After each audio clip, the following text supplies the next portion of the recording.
we go. That's summertime for you. Welcome back. I'm not gonna do that kind of intro. Sorry. So welcome back.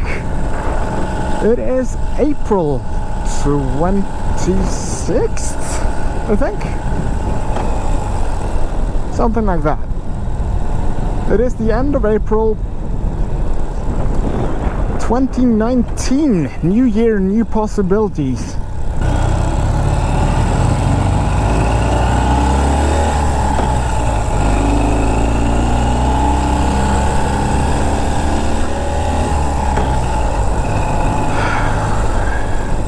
A lot of people out riding now. We've had an unusually warm April, to be honest. But there's been quite a few issues with the Euro that I've been trying to solve ever since last year, really. So there's been a lot on my mind ever since we ended this for the winter time. So I thought I'd run through what I've been working on. You probably won't even be able to see that from where I'm sitting right now. So I don't actually know if I mentioned that in my earlier videos, but the left-hand rear brake system, this one, has not really been working all that well for me. I haven't really been getting the braking pressure that I've kind of needed out of that system. So there's been quite a lot done to try to fix that. I won't really go into the details of all of that, but we've tried airing out the system, we've tried changing out the brake lines.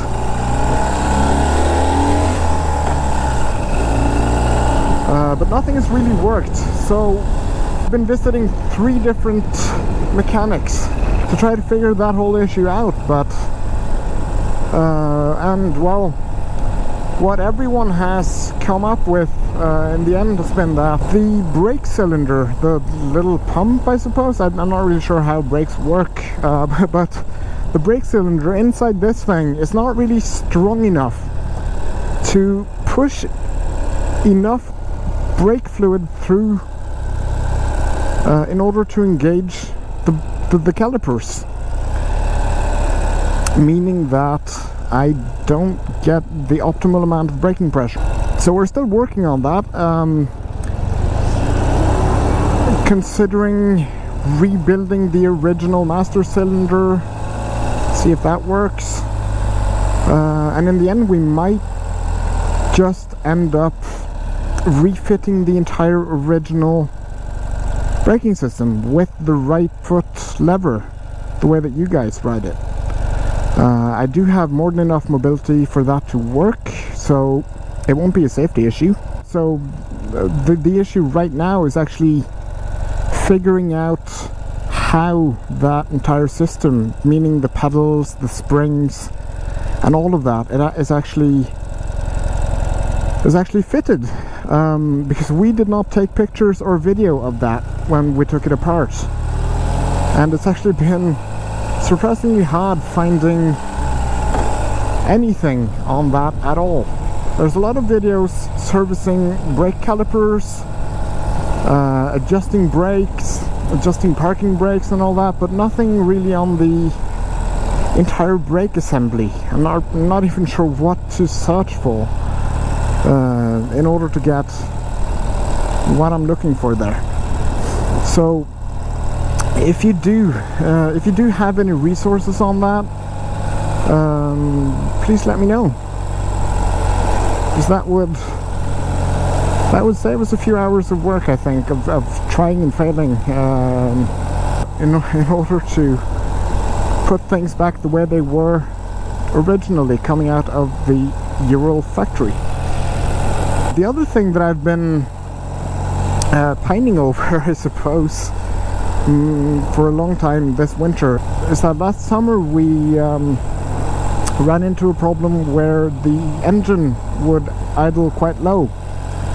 It would sometimes choke at red lights, and the battery indicator would light up when we started the engine. Even though the engine is running, it doesn't charge the battery. So we thought, okay, let's adjust the idle speed, that'll work. And so we did, and it worked. However, it turned out by the end of the summer that we'd actually adjusted the throttle cables instead of the cylinder heads. I'm not really sure if I'm using the names correctly here. Instead of adjusting the idle screws. So that ended up with a shaky bike, and we feared that it might be running unbalanced, which is not really good for the engine from what I've heard. So what I thought of doing originally, I was just getting so fed up with the constant issues that have been popping up, and don't get me wrong, none of this is on the Ural or is on Ural at all. Every single issue that I've had so far has been with the parts that I've fitted myself. So that's a +1 for the Ural. There you see the Nidaros Cathedral, one of the main tourist attractions in Trondheim. And there's a Mustang meet going on. Yeah, so anyway, we when we figured out that we'd adjusted at the wrong spot and we feared an unbalanced engine, I was just ready to lease a trailer and throw the thing on there and just drive it to my closest Ural dealer, which is back in Sweden. It's about 12 or 13 hours away. But I was ready to just take that hit and just go with it, just to have that issue dealt with. And so 2 or 3 days before I was due to pick up the trailer, we'd miscalculated the amount of weight that I'd be legally allowed to pull in my car, and so I couldn't really transport the Ural down to Sweden.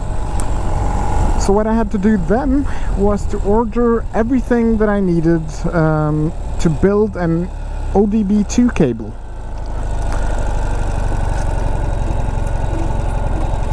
Buy the obd-ii tool,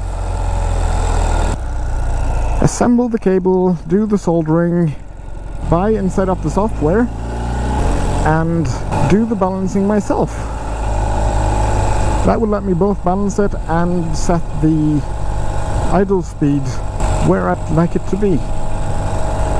So that's what I did, and I'm really glad that I did, actually, because it would have taken me around 25-26 hours maybe round trip to Sweden to have that done. But instead we had it knocked out in a couple of hours time, and now it's dealt with. There's a lot of resources over on the Soviet Steeds forum if you'd like to do the same.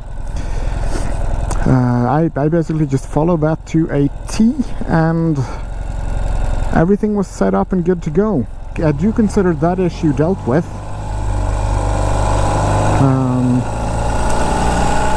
If it turns out that I didn't balance it, or it actually did turn out to be properly balanced, but the idle speed was low. It was low, so I was able to adjust that, and now it runs more smoothly, and the battery light doesn't light up whenever I start it, so it does get enough charge. And something else that I've done in early spring was that I actually ordered and changed out the tires. Because as you've seen in my previous videos, I mainly do run on asphalt. I don't need those knobby tires. So I ordered up some h-a.no K28s. They were supposed to make the bike run more quietly, I suppose, because of the less, or the more of a street profile tires, as opposed to the knobby tires of the original. I can't really say that I've noticed a lot of difference when it comes to noise, but it might improve fuel consumption, and it might even improve braking distance, which let's be fair. This thing is 300 kilograms of Russian steel. It needs all the help that it can get. And I'm running on weak brakes. Mainly front brake, engine brake, and just a little bit of back brakes. So anything that can help out, I'll take it.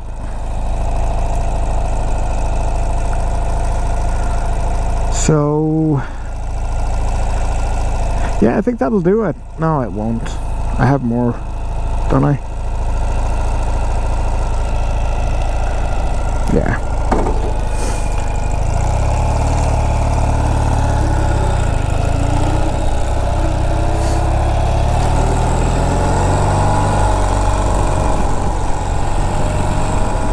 I don't really have a lot planned out for now. I just thought I'd throw on the camera and do a quick run through the city centre, let you see what Trondheim looks like during, I suppose this still counts as spring. I would qualify this weather as summerish. You'll be seeing a lot more of me throughout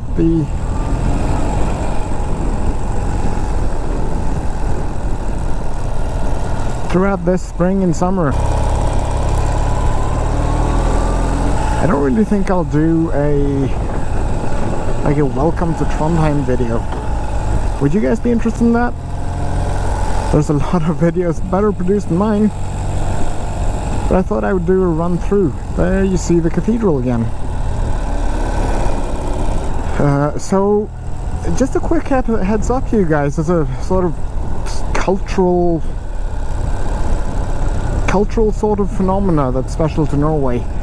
All the way through the month of May, all of the graduating students don these peculiar red, blue, black, green clothes that you've probably seen already as I rode through the city centre.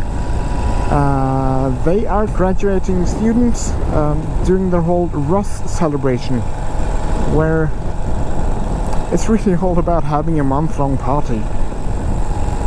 You have these tasks that you're set to complete in order to get these trinkets that you can tie up in your, well, traditionally you tie it up in your hat, in a string on your hat. And they're silly tasks, like, for instance, chug a bottle of beer with 2 or 4 tampons in your mouth and all that kind of thing within 1 minute. I'm getting old. I can't remember the ones that we had, but it's an age-old tradition in Norway. So be on the lookout for those. You might see them occupying roundabouts, because that's one of the things as well. Spend the night in a roundabout, I think it was. So I always keep a lookout in the roundabouts.